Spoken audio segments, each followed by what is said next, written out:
Selamat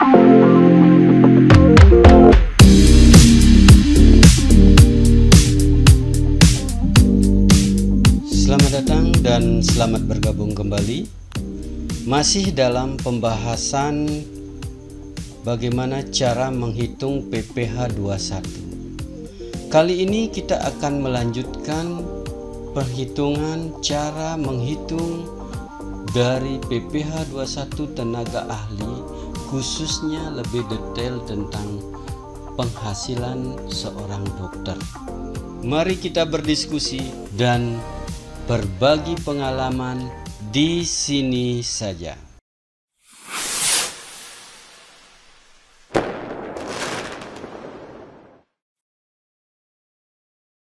Oke, kita lanjutkan kembali. Kalau seorang dokter melakukan pekerjaan bebas atau menjalankan usaha dengan membuka praktek sendiri ataupun memiliki apotek sendiri, ada dua hal penting yang menjadi dasar perhitungan PPh 21-nya. Selain daripada aturan-aturan yang sudah kita pernah bahas pada pembahasan sebelumnya. Jadi dua hal penting tersebut, yaitu yang pertama adalah Per 17/2015 tentang NPPN dan PP 23/2018. Jadi dua hal peraturan pemerintah tentang perpajakan. Apa itu NPPN? Oke, mari kita bahas bersama.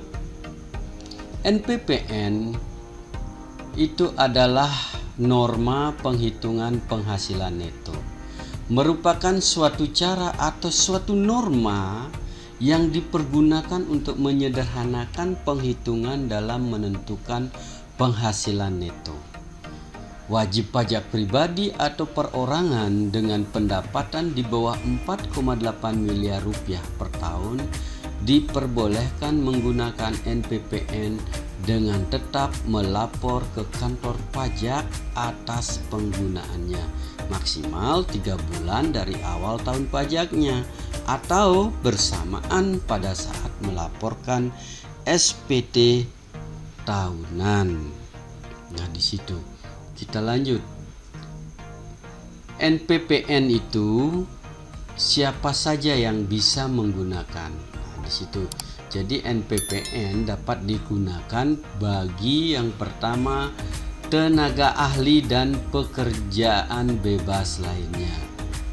Jadi tenaga ahli yang sudah kita bahas seperti dokter, pengacara, notaris, akuntan dan lain sebagainya itu dapat menggunakan NPPN sebagai dasar penghitungan PPh 21-nya.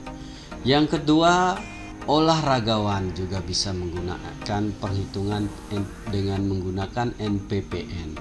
Yang ketiga, pemusik, penyanyi, aktor, pelawak, bintang iklan, kru film, dan pekerja-pekerja di bidang seni lainnya. Yang keempat, peneliti, pengarang, penerjemah. Dan yang kelima, agen iklan, pengawas proyek, perantara, dan agen asuransi. Jadi itulah pekerjaan yang bisa menggunakan NPPN sebagai dasar penghitungan penghasilan PPh 21 tersebut. Dan besarnya tarif daripada NPPN yang dipergunakan adalah 50% dikalikan penghasilan bruto. Selanjutnya yang kedua yaitu tentang PP 23/2018. Itu dapat dipergunakan oleh yang pertama wajib pajak orang pribadi. Itu boleh menggunakan PP 23.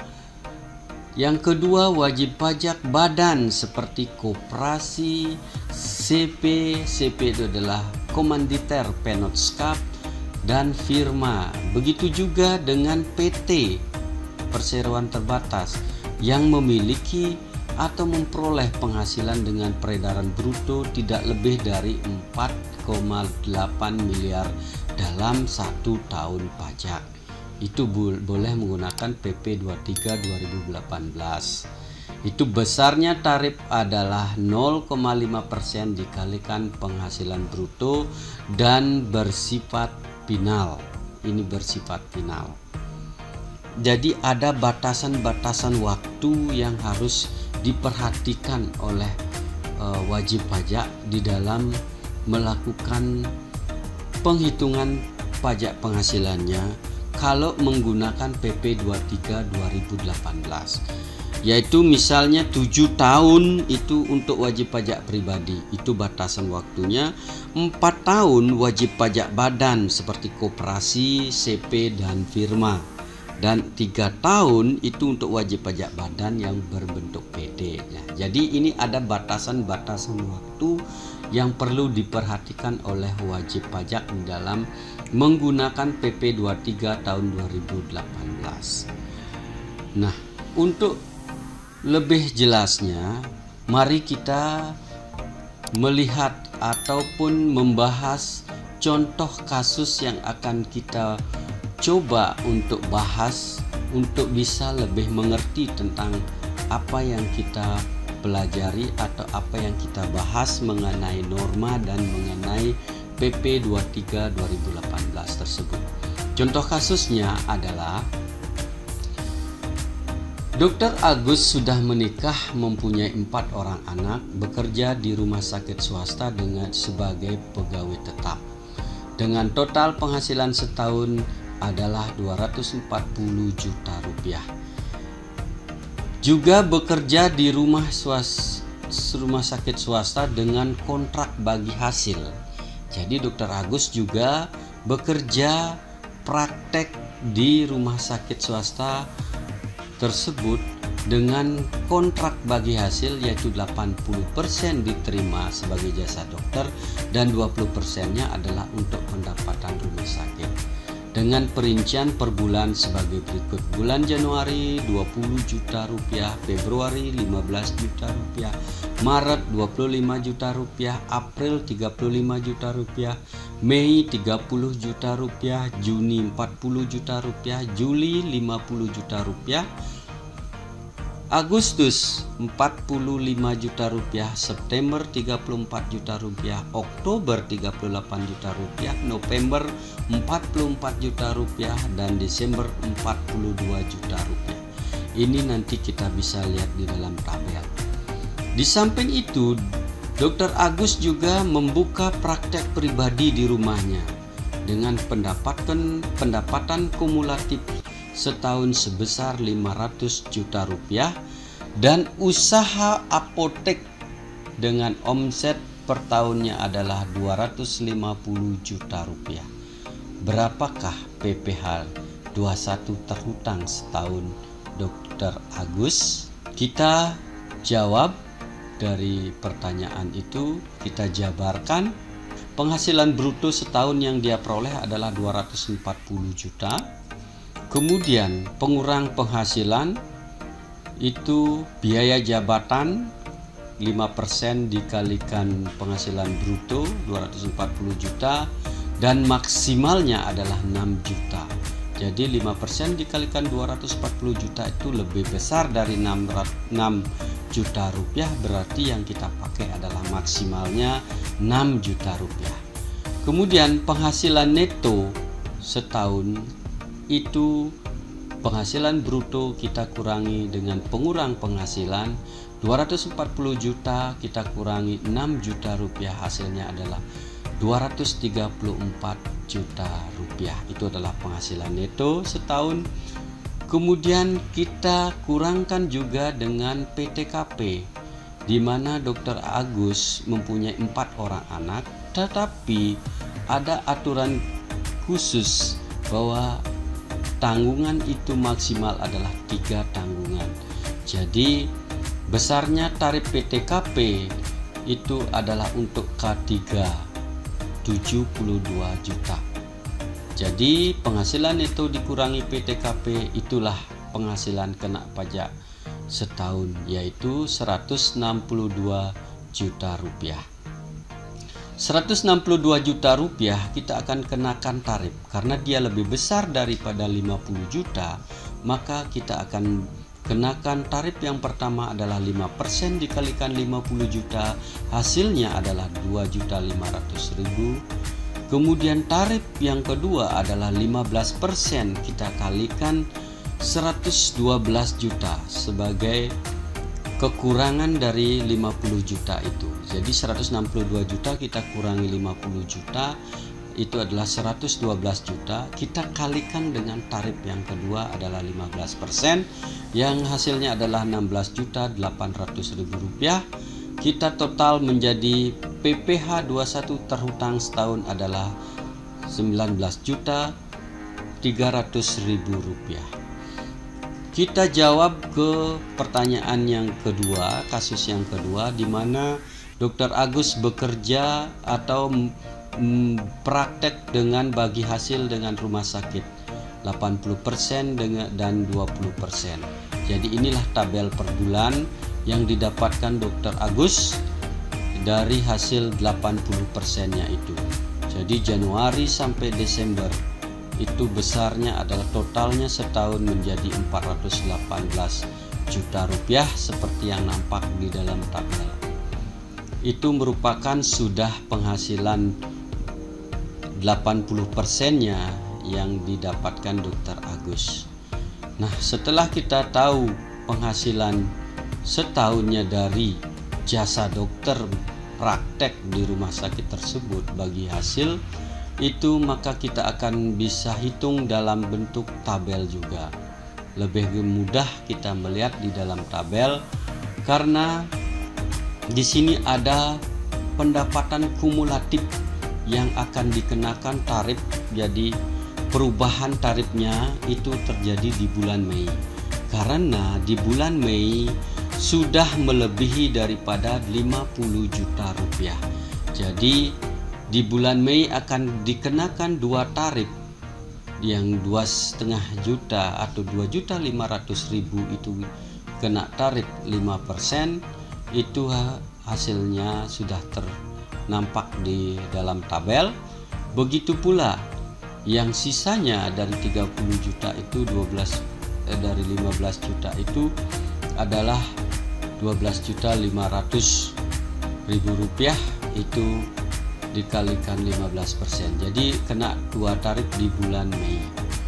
Untuk selanjutnya juga di Juni, Juli, Agustus, September itu terus dan seterusnya sampai Desember itu kena tarif 15%. Dan hasilnya PPh 21 terhutang itu adalah 26.350.000 rupiah. Itu jawaban dari Dr. Agus menerima praktek sebagai jasa dokter 80%. Oke, kita lanjut ke jawaban yang ketiga atas permasalahan atau kasus yang ada di mana Dr. Agus melakukan pekerjaan bebas, yaitu membuka praktek di rumahnya sendiri. Jadi penghasilan neto dalam negeri dari usaha dan pekerjaan bebas adalah 250 juta. Ini didapat dari dia membuka praktek di rumahnya itu hasil kumulatifnya setahun itu adalah 500 juta.